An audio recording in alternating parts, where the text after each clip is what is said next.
yeah. Beyond the vows, where the truth gets real. Faith and love, yeah, that's the deal. WC and Maria, bringing that glow. Tuesday nights is the show you gotta know.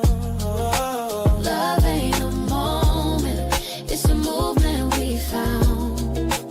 Beyond the vows, where the real talk sounds. From single to married, decades deep.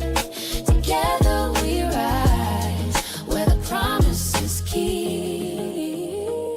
Lessons in laughter, faith in the mix. Every story a bond, every challenge a fix. SKST, Tune in, don't be late. 7 p.m. Band trip, Let's elevate. So come vibe with us. Take a seat, take a bow. We're diving deep beyond the vows.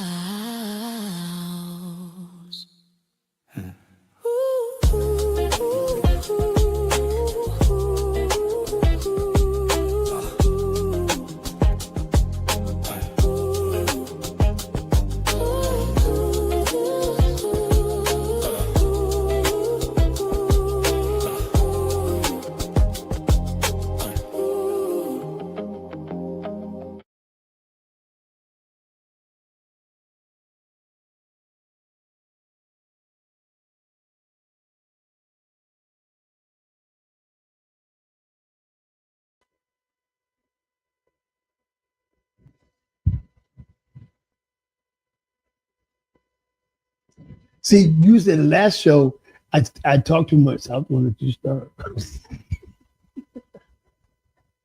I don't even like you right now, okay? Oh, my goodness. Welcome, everyone. How are you today? Oh, you? Can I talk now? No. No, you can't talk right now. Y'all don't know last show was just like, you just ain't give me no time to say nothing. So Because he talked too much. He talked too much. Yeah, listen. The only time he talks is when he on TV. Yeah. When he at home, on the phone. But hey, welcome to Beyond the Vows. I'm Maria. Brown. And our disclaimer is we're not experts. We're just married. So we got a great start to our series, our show. Mm-hmm. You know, it was really good. We got a chance to talk about how we met. Yeah. You know, and that was fire. I'll never forget that. You know, and as you can see, our show is sponsored tonight in part by the Dallas Cowboys. Yeah, I wish. It's football season, y'all. Guys, let me tell you something. Never mind, because you know, but we gotta do like football. We got football. You know, we'll talk.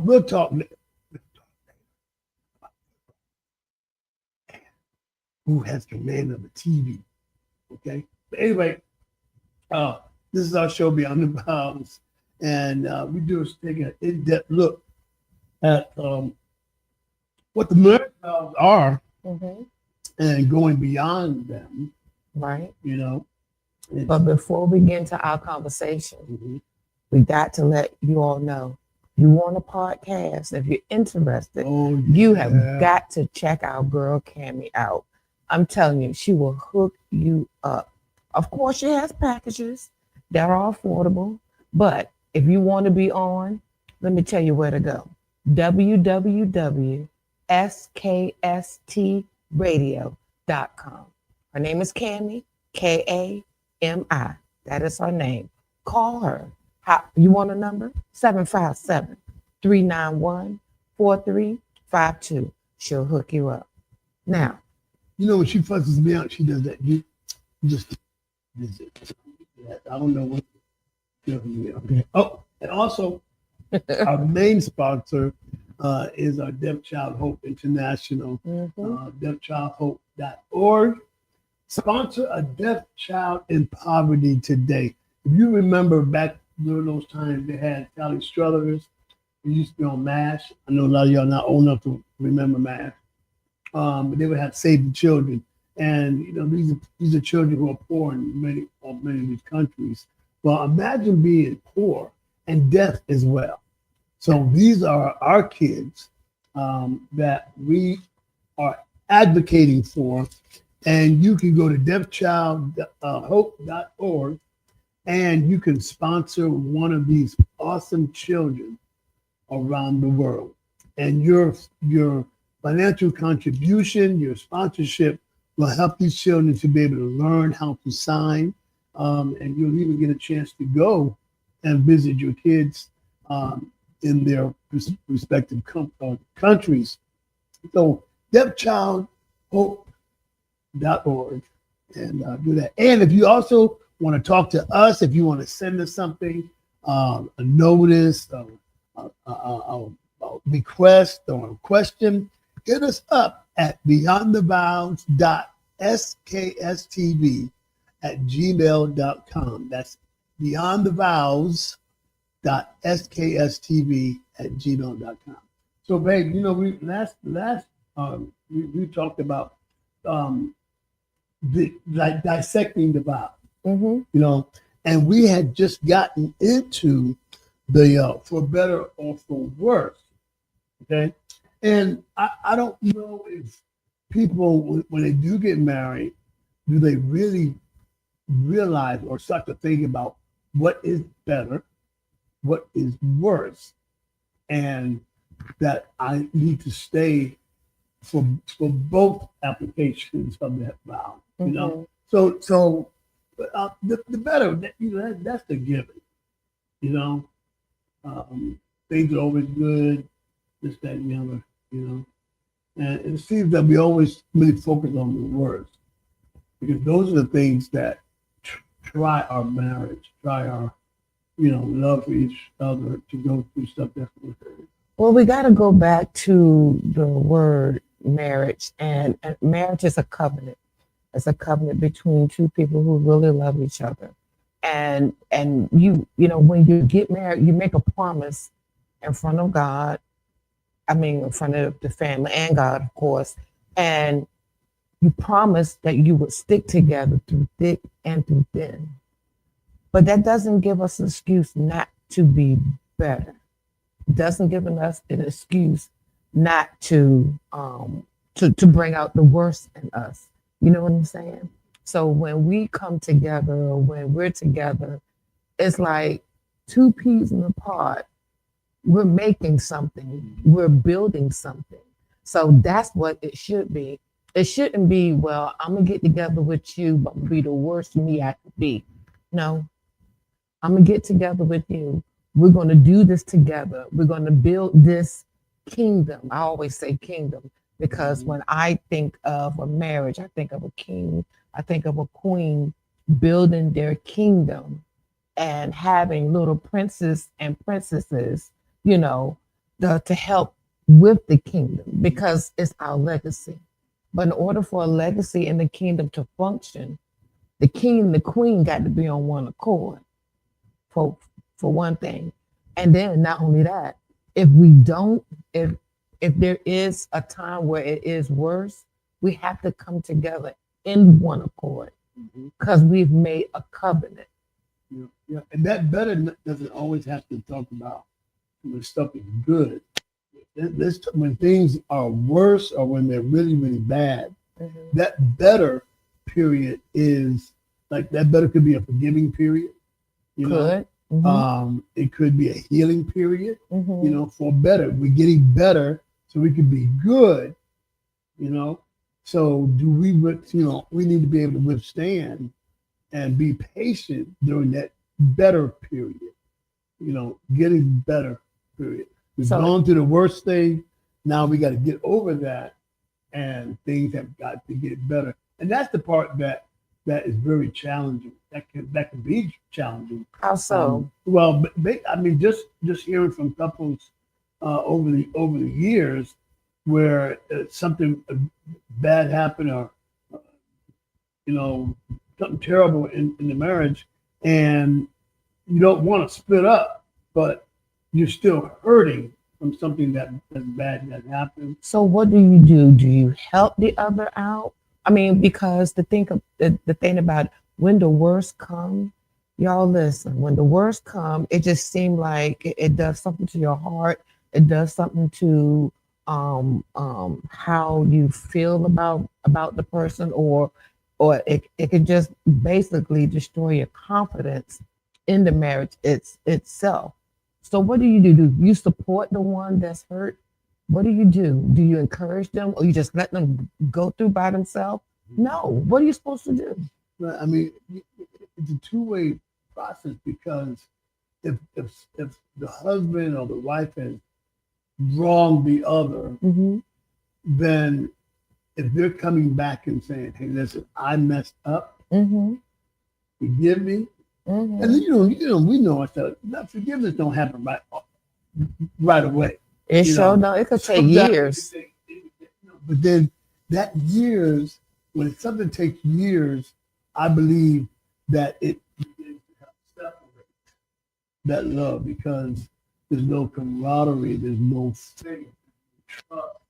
There's really not any genuine love without stipulations or anything like that, So what do you do in that case?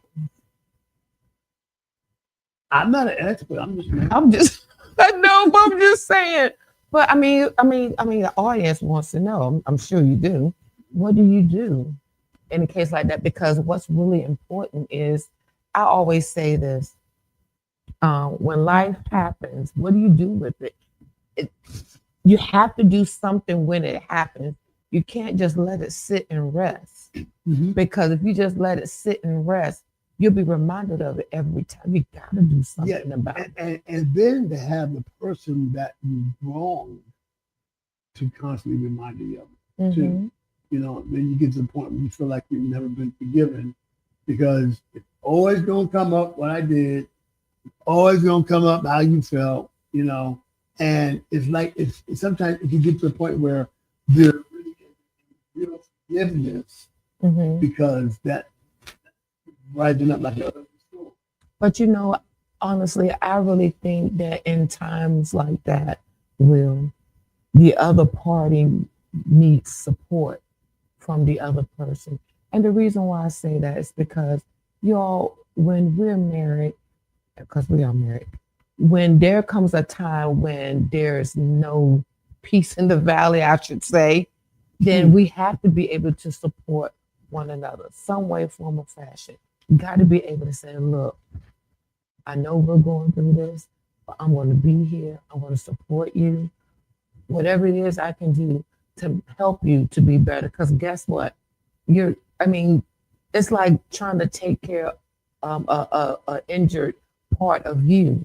And when a part of you is injured, what do? You make sure the bleeding stops, right? You make sure that the wound is clean.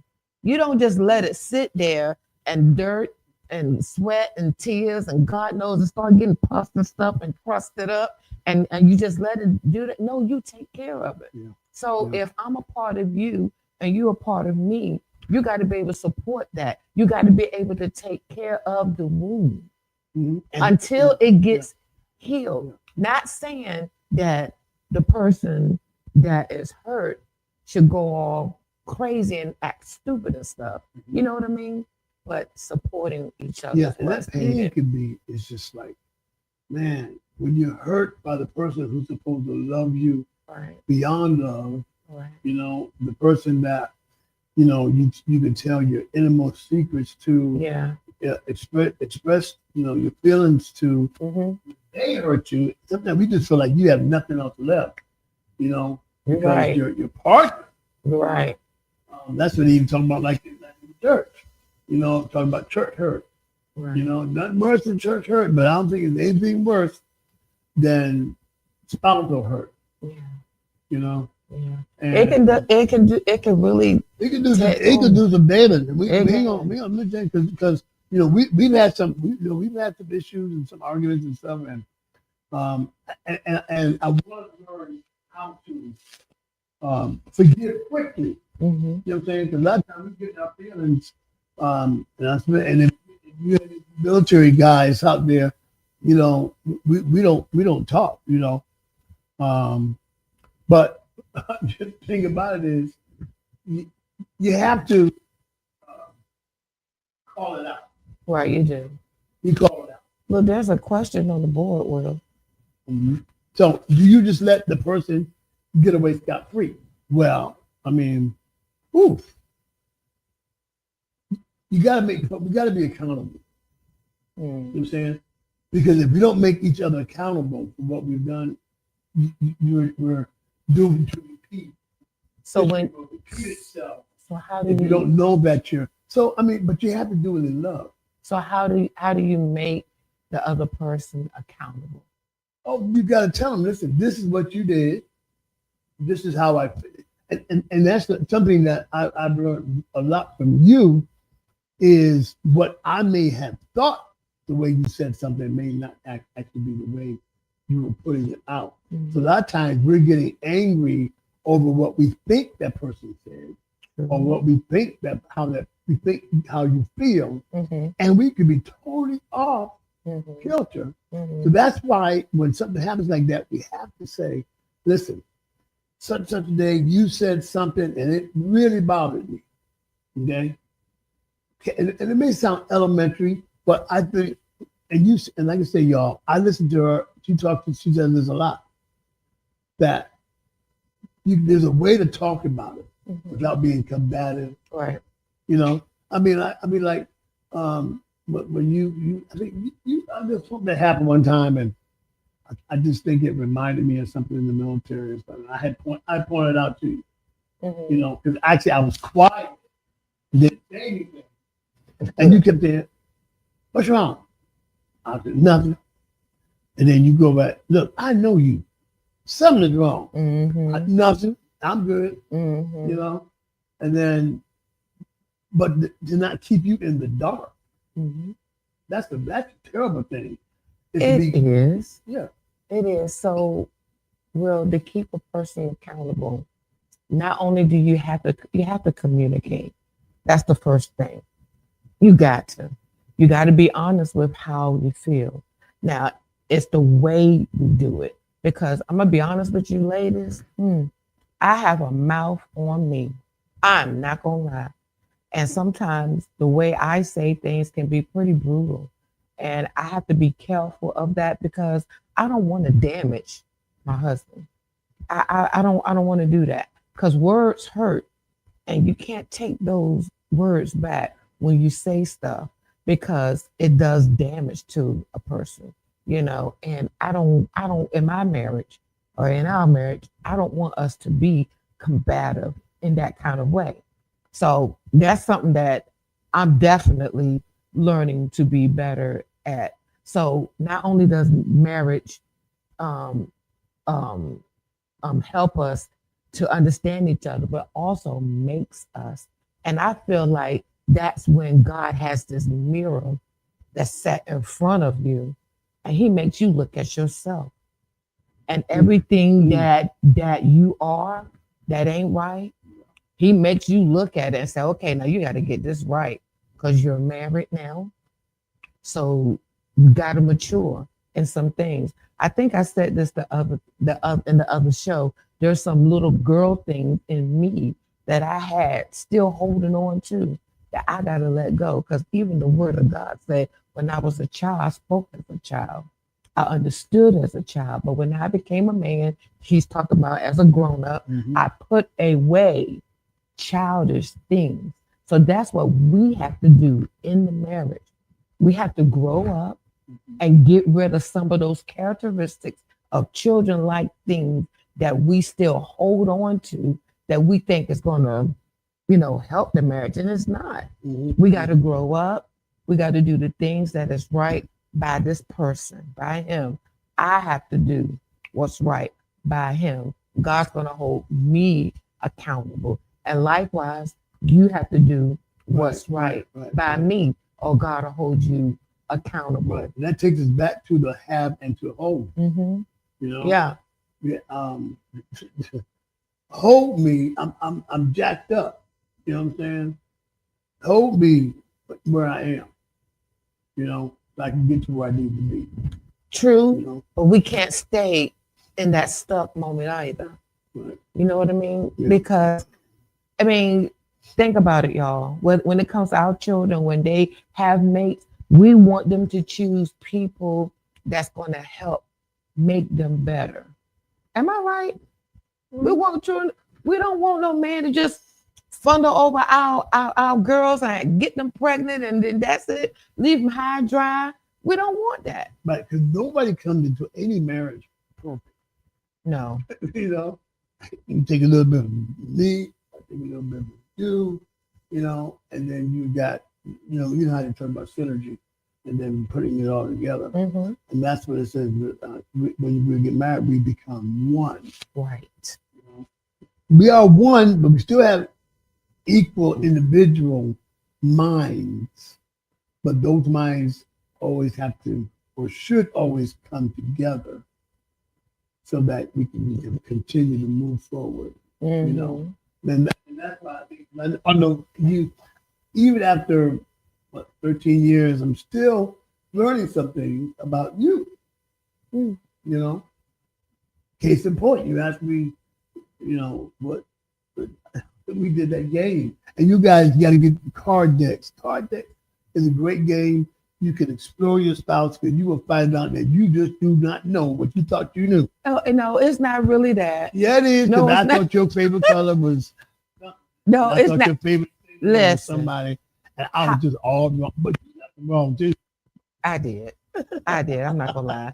But listen, you know, when you first get married, you know all this about each other, right? Huh? Yeah, you know all this about each other. You What they didn't, like. I didn't know you snored when we Well, got I'm not together. talking about snoring. That's not what I'm Okay. talking about. Right. I'm just talking about other things Like like color. You know what you like to eat. You know what y'all like to do together. Wait a minute now. A lot of times we will do stuff just so we can please others. We may not particularly like it. Oh, that's going on now, right now. Lord Jesus, that's going on now. But anyway, but what I was saying, Will, is that we have those things at the beginning, and then as we grow, we change. But isn't it more physical? I mean, because No. you was fine. Not Was. What, no, you. I mean, when I met you, I'm talking about back then. You can't take that back after you said was. No, what I'm saying. Everybody at that heard point, you. No, I'm talking about we're in the present now, but I'm saying back then, to me, you were fine. You was like the baker told the donut. You look delicious, you know. And I was like, so doesn't that play maybe 80% of people get together? What are you talking about?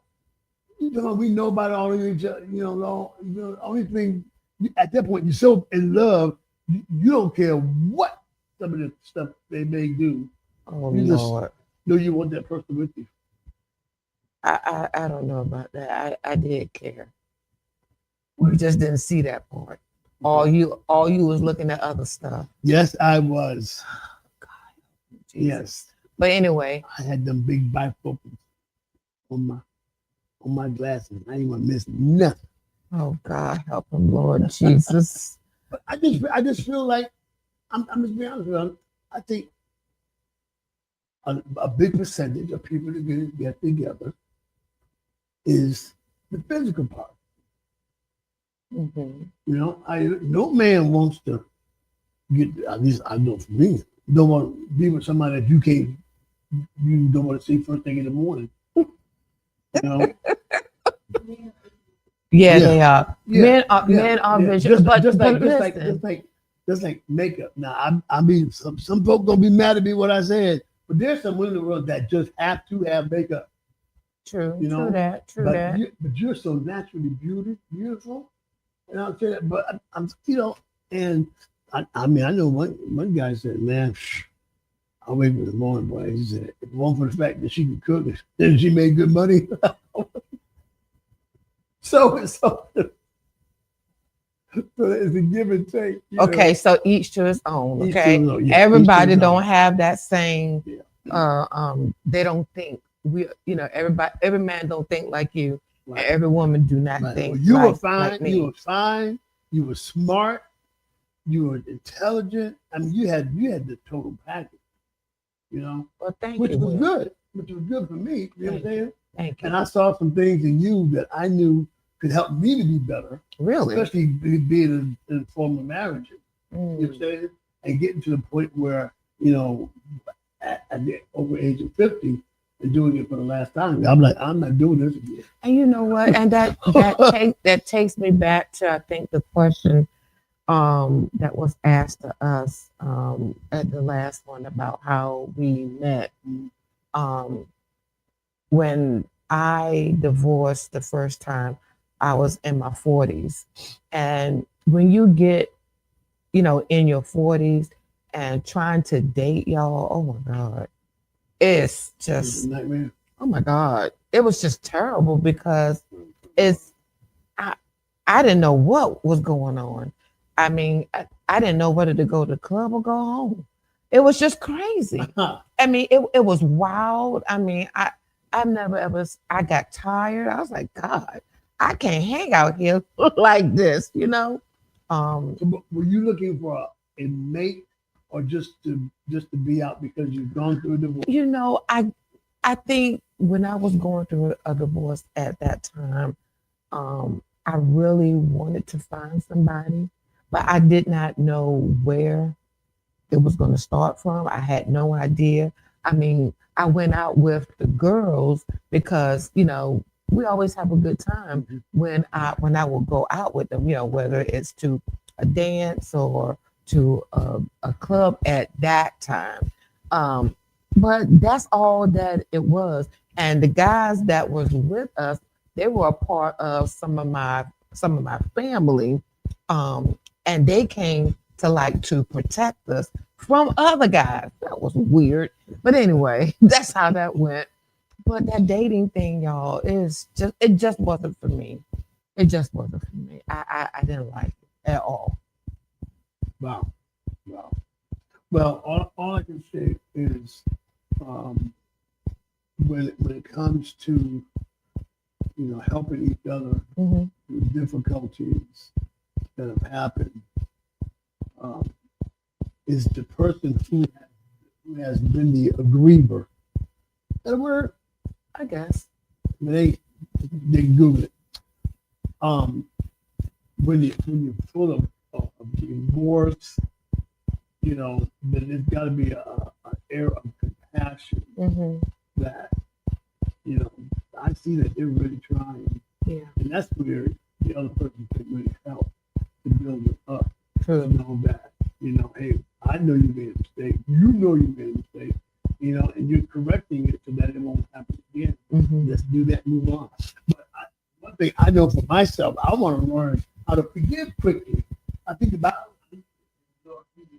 misquoting in the scripture. Don't hurt me.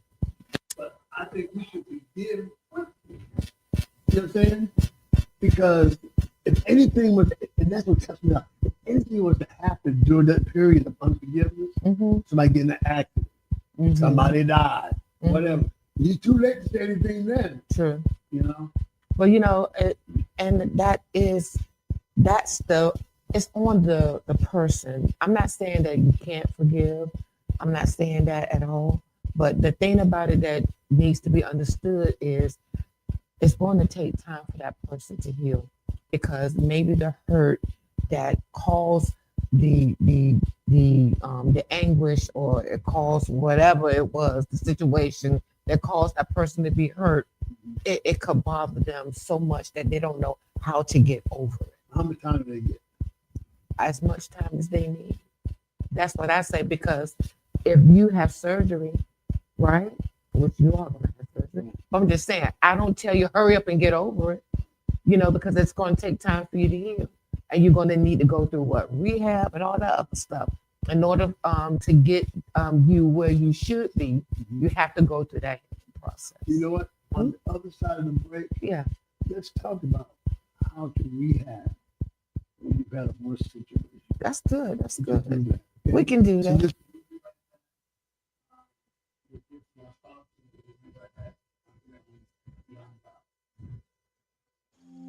Patrick Otema is 15 years old.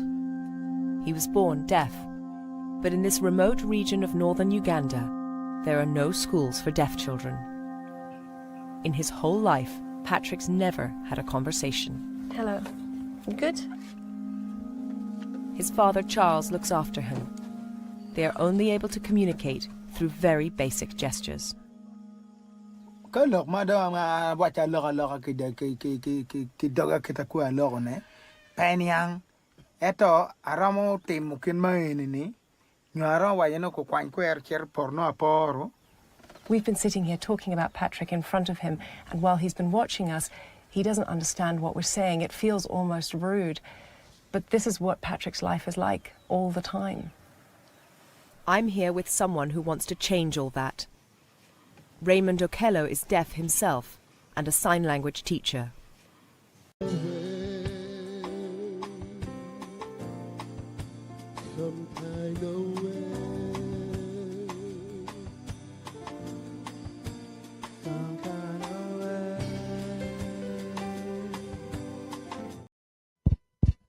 So we were talking about before the break about It was talking about how we're going to talk about healing. oh yeah, the healing, right. I'm sorry, every now and then I get all the time. Oh my God. Yeah, the process of healing. Mm. Yeah, what is the recovery? How do you? That's not even the word I was using. You was talking about rehab. Rehab, rehabilitation. Yeah, rehabilitation. So when something has been broken, Mm-hmm. what should the rehabilitation process? Do you just jump right back into being lovey-dovey, or is it done gradually? How do you think it should be? Well, when things happen in the marriage and it causes some issues or some disappointments or whatever the case or hurt, what you need to do is to first recognize that it was the hurt, whatever it was that bothered you, whatever it was that caused you to feel some kind of way, then we need to deal with that. Of course, apologize. Once you apologize, you have to understand everybody goes through stuff differently. You may not go through stuff the way I do, and vice versa. I may not go through stuff the way you do. But if I have to have patience with the person that hurt me, you're gonna have to have patience with the person that hurt you. You know what I mean? So I gotta have patience. I gotta have patience to know, okay, I hurt you. And because I hurt you, I have to give you time to heal, because what I did to you devastated you. And because it devastated you, I gotta allow you to have that kind of time to heal. But in the healing process, I still have to do my part as a wife to still do my duties at home, still make sure that the kids are taken care of, make sure that you're still taken care of, still love you and care for you, and all of that other stuff. Yeah, That still has to come. And then there may be moments where you're sad. There may be moments where it's like, oh my God, I'm so devastated. I should be able to know you well enough is that I know that there's something going on. I want to be here for you. What can I do? Because that shows not only remorse, but it also shows that that person cares enough so much about my feelings that they're going to support me. And that's what we need. So here is the question for our audience. Okay. And please don't forget, Beyond the Vows at skstv@gmail.com. You just had a terrible argument with your spouse. And it's 9:00 at night. Oh God, here we go. And you're already in the bed. And she comes to bed looking like a tall glass of Kool-Aid, looking all delicious and stuff. What do? Do you stay mad or you take advantage of that Kool-Aid? That's what I'm talking about, that rehab period. Is it bit, because the Bible talks about don't deny, each other. Mhm. So if you may be real mad and I'm laying there just angry instead of you saying, okay, I want something. Am I supposed to deny you or just Knowing you, you're not denying that at all. At all. At all. At all.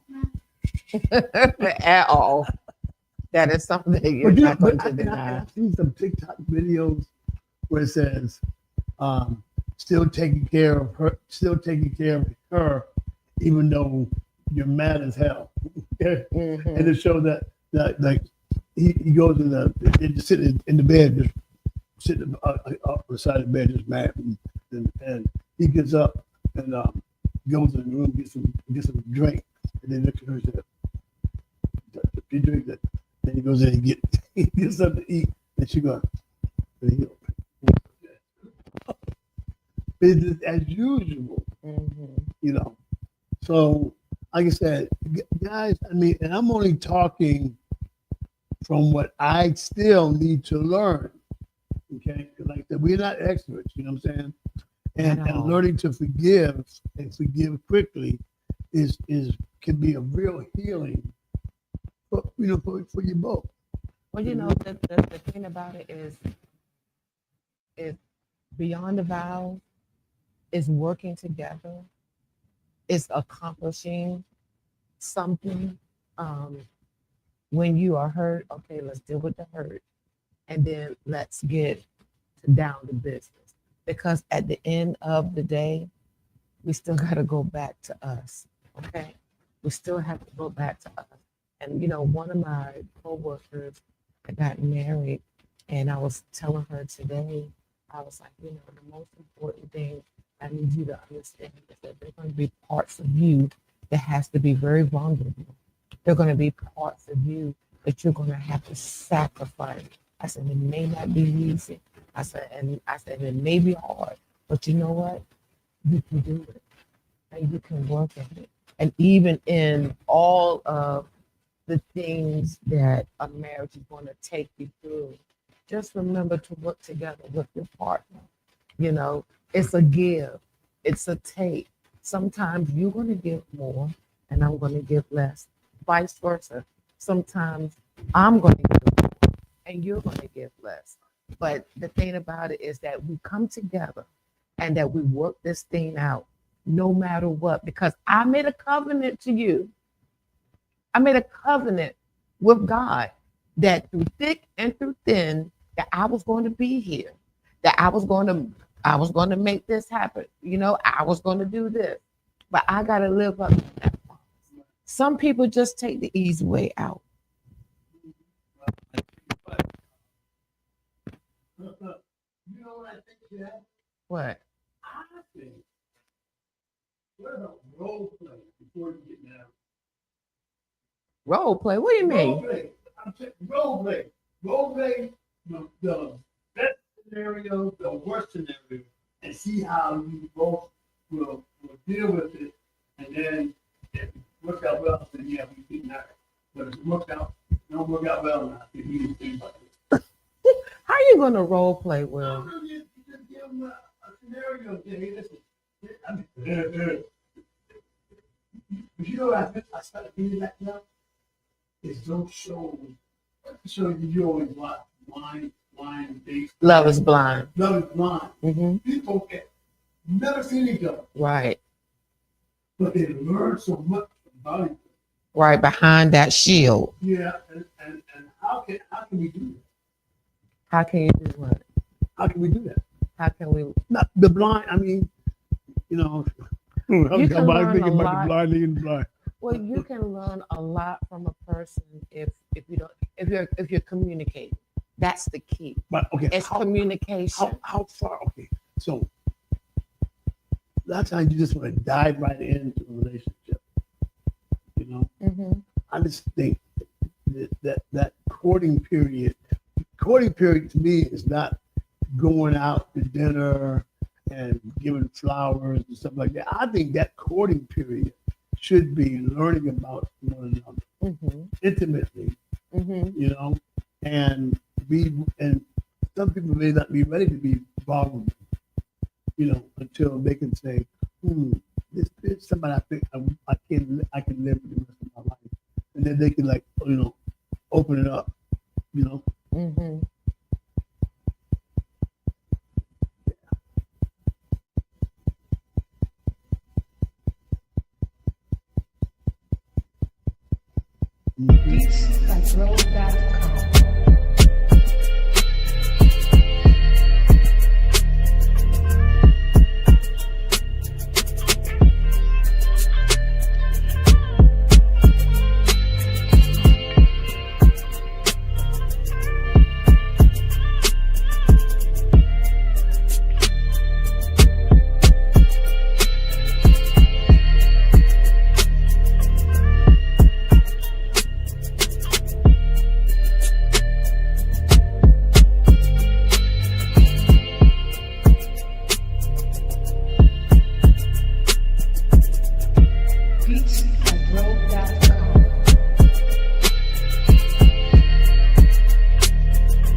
So look, now, so I just feel like, people, that courtship should really be a period of really learning one another. Right.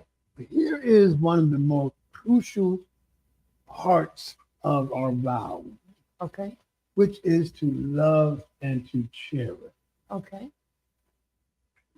I mean, love is huge, Mm-hmm.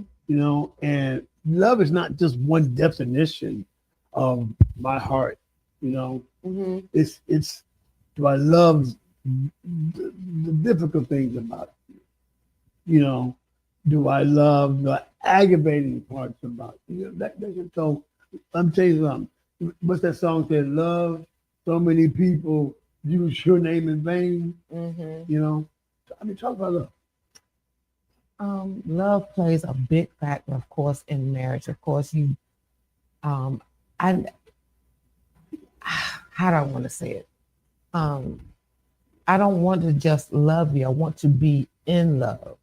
I like that. Yeah, like that. I don't, to me, being in love, because of the bond, or it brings about a bond that is unbreakable. So I want to be in love. I don't want to just love you because I can love anybody. You know what I'm saying? For real, I can love anybody. But to be in love is another thing. And I want to be in love with the person that I am making this covenant with. I want to be in love with the person. I don't want to not be in love, because when you're not in love, you don't have a bond. Now, that's just my opinion. There's no bond when you're not in love. Right, and love is the sacrifice. It is. And the reason why it's a sacrifice is because you're giving up something highly personal, highly important to you for the sake of love. What are you giving up? Huh? What are you giving up? Oh, you're giving up things that things that you may love to do yourself. Like for instance, you're not as into football like I am. Oh my God, here we go. Okay, Mm-hmm. and I love sports, Right. but because you know that I love sports and you know how it makes me feel, Mm-hmm. the sacrifice for you is I'm going to sit through this with him. I'm going to ask some questions just to let him know that I'm interested in what he's interested in. Mm-hmm. Same thing with the male, with the husband. There may be things that we don't understand, but you know what? My wife loves it, so I'm going with it. Really? So what's some things that you See, do? I knew it. I knew it. Know. I knew it. I knew that was good. I can never just discuss You brought something it up, without sir. You brought it up all the time. You brought it up. You brought it up. You gave an example, which was great. And yep, I do that. Now, Yeah. what do you do? I would just give an example for the audience. give an example about what you do when it comes to meat for the audience. Well, after this commercial break, Oh my God. You are terrible, Will. You are terrible. but you're giving up something of great value. I'm only saying what I saw on Google. I didn't come up with this. But no, but yeah, it is a sacrifice. It is a sacrifice because you're having to merge with the other person, things that they love, and finding a space for that in the things that the person loves. You know what I'm saying? That's the sacrifice. Because you can't be in a marriage and be selfish. Period. It's give and take because you come from two different entirely lifestyles. Whether even if you were born in the same, like I was born in 1959 in Portsmouth General Hospital. You were born in 1970. Portsmouth General Hospital. We were born in the same hospital, 11, 12 years apart. You know what I'm saying? But that does not mean we grew up the same way. But it's still, and I digress. It's still phenomenal that you and I were born in the same hospital. and that's, and those are things that when there are difficult times, it's little bitty things that you can remember that make it all worth it. That's why it's so important that you have those moments. I think in the song, it's talking about love is not a moment, it's a movement or something like that. In the song, in our intro song, and it made me really think about that. The moments that we share, the moments that we have. God knows we having those things. It does bring us closer. Oh yeah. And it makes us go. That moment brings on a movement. A change of action. You know what I'm saying in our marriage. So going beyond the vows, Will, is more to just being married. It's just more than just, oh, I love this person, but it's being in love. And there's some things that you are going to have to take on. Some things you got to give, some things you got to take away. You got to grow up. I got to grow up. We have to mature, because I don't know about you all. I got married, my first marriage, I got married pretty young. And I didn't know what marriage was about. Right. And I feel like now, here we are, many moons later, after going through the things that I've been through in my experiences, I'm getting to the point where now I'm really understanding what this marriage thing is all about and what God intended. Just like he said that he's forever married to the church. We are the church. Right. This is his temple. And so this temple I must take care of this temple. Like he's going to take care of me. Yeah. And it's just like, I help take care of you. Like you help take care of me. So that's how that works. It works hand in hand. Yeah. It's how many of you have ever been kind of envious of people like when like Valentine's Day, they got a little contest, who's been married the longest? And somebody say, well, we've been married 45 years, 50 years. And I would sit back and say, man, I would love to have that testimony, and there's some envy there, Really? Yeah, I would love to say I've been married to the same woman for however many, and that's the ideal, thing. But I think, and maybe people may differ with what I'm thinking, but those of us that have been through multiple marriages at some point get it right. And those trials, and they ain't really seen tribulation yet. Those trials help to make who they are, so that when you finally get that one, And you know, and for me, I never say to my exes, I never say, you know, I'm throwing their face, you know, this is the best thing I've ever had in my life. No, because I was the problem, Mm. you know. And man, let me tell you something. And if you've been in this situation, go back to your exes. Let them know that you were the problem and apologize. Make it right. You know what I'm saying? And I've made it right with every last one. So now I can just, you know what I'm saying? And they appreciated it too. You know what I'm saying? They appreciated that. Thank you so much for saying that.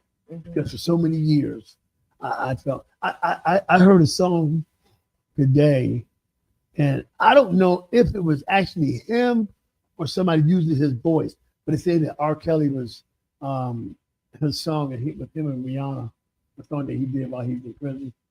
And a lot of the lyrics have to do with the hurt that he caused other people, how that shadow covers them for so long because of his misdeeds and that kind of stuff, you know.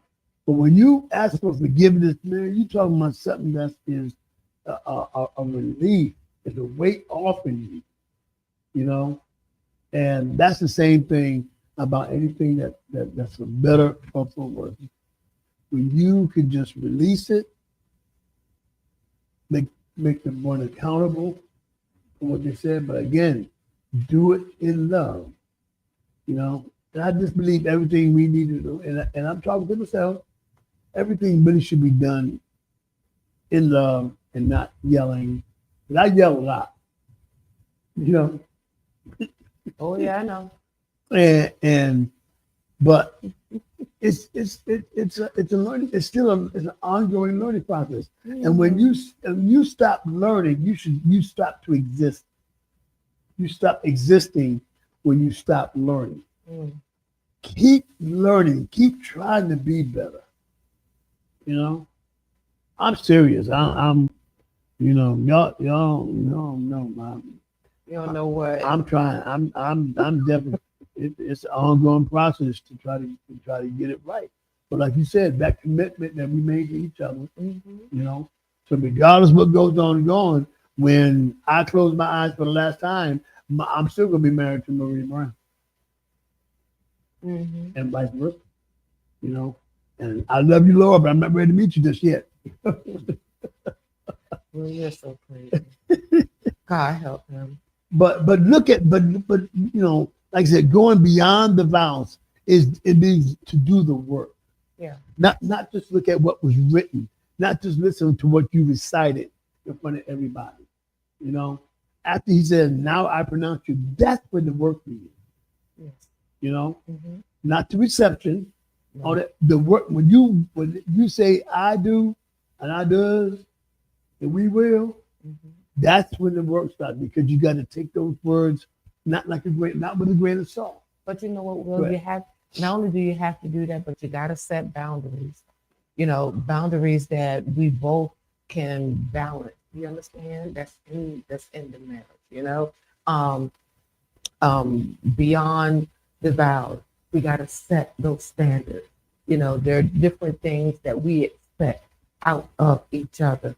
Some things are obvious that we expect, and then some things you got to say, okay, now we got to cut it here because we don't want to be that way. Because the thing about it, just like I was saying earlier, there's some things about us. I still have that little girl on the inside that she got to stop. You know what I'm saying? I can't allow her to mess up what I have, and vice versa. You know, so we can't. That's why we have to set those boundaries and grow the heck up. You know, because really a lot of us adults, a reason why we really can't really stay together is because we're not really mature yet. Yeah. You know, and I'm gonna be honest with you, y'all. Some of us still have issues that we can't even rectify because we refuse to be peaceable. We refuse to have some form of dignity about us, and that should not be. Save or not save, you know, we got to be able to respect each other. You got to be able to honor each other. You got to be able to be loyal to one another. You got to be able to set those boundaries, y'all. so that we won't go crazy and go ballistic. Because this world is already doing enough already. A lot of people are going through a lot of stuff right now. The government has shut down. It's causing issues in families. They can't buy their food because they don't have food stamps anymore. There are some people that are less fortunate than others. Desperate times, people are going to get crazy and start doing some crazy stuff. That's why we got to pull together, So this is what's going on now. What do we do? Sometimes we got to bring our families in. Some of our families, sometimes we got to get all in the same house, Lord Jesus, in the same house together. Sometimes that's what we have to do, because of the times that we're in. And this is about showing love, Will. And it's still going beyond our vows. Because guess what? Yeah. And beyond our vows, it's going to take us in other places that we can bestow love. And sometimes we have to lay that love on somebody else so that they can feel that. You know what I mean? Just like it is when we got to build our kingdom. We got to leave a legacy. That's what we got to do. Yeah. Well, and we go through the weeks and these shows, the things that we want to, we're bringing you raw, because these are things that we've experienced, that we still work on, daily, but one of the shows coming up, we're going to talk about finances. Yeah. Because that's a lot of times can be a make or break thing.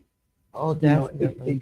Because I mean, like if I got bills due and money's not coming in, I am totally saturated.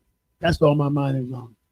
24/7, 24/7. She may say it's gonna work out, but I'm thinking, well, you saying that, but ain't nothing changed. So and then we can talk about like who's better at finance. But that's for another show.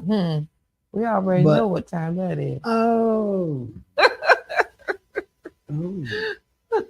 So, like I said, this going back to the love and the cherish, it just, you got to cherish every moment. Every moment. And this may sound awkward, but you got to cherish some of the things that weren't that great.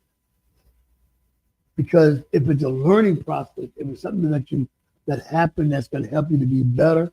You know what? I remember when we went through such. I thank God for that time because it showed us how we can be better. It showed us where we need to go. It showed us how we should connect more with each other and come together as one and not get in that situation again. But we have to have conversations about that. You have to communicate that. And when you communicate that, like I said, when you fall in love with somebody, you have that bond, it's unbreakable. Oh, yeah. Yeah, it is. Unbreakable. It is. And this is, like I said, it's a journey. And put your seatbelt on. Yep. Because, it's going to be a bumpy ride. Yeah. It's just like going down the road. You're going to see stop signs. You're going to see yield signs. You're going to see hazard, and that's the thing where and potholes and potholes, speed signs. You can't go this fast. Slow it down. Warning light. That's how life is. That's how marriage is, and that's the thing about when one marriage. And I heard Steve Harvey talk about this. When you're driving, that mirror. That windshield is so big, right? The windshield is so big, but that rear view mirror is really small, so you can just kind of look back, but it won't be big, Listen, we want to thank you again for joining us here at Beyond the Vows. Email us at beyondthevowls@skstv@gmail.com. Don't forget, go to deafchildhope.org and sponsor a child today. Okay, they would really appreciate it, and it would make you feel really good. So until next time, I'm WC. I'm Maria. And this is Beyond the Vows, and we'll see you soon.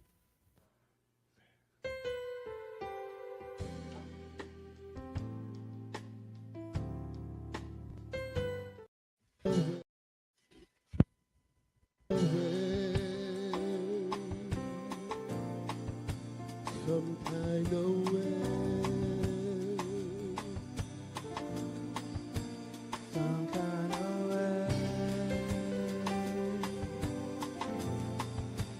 Some kind of way. Some kind of way. Some kind of way. You make me feel. You make me feel. Some kind of way. Some kind of way. Some kind of way. Yes, you do. Some kind of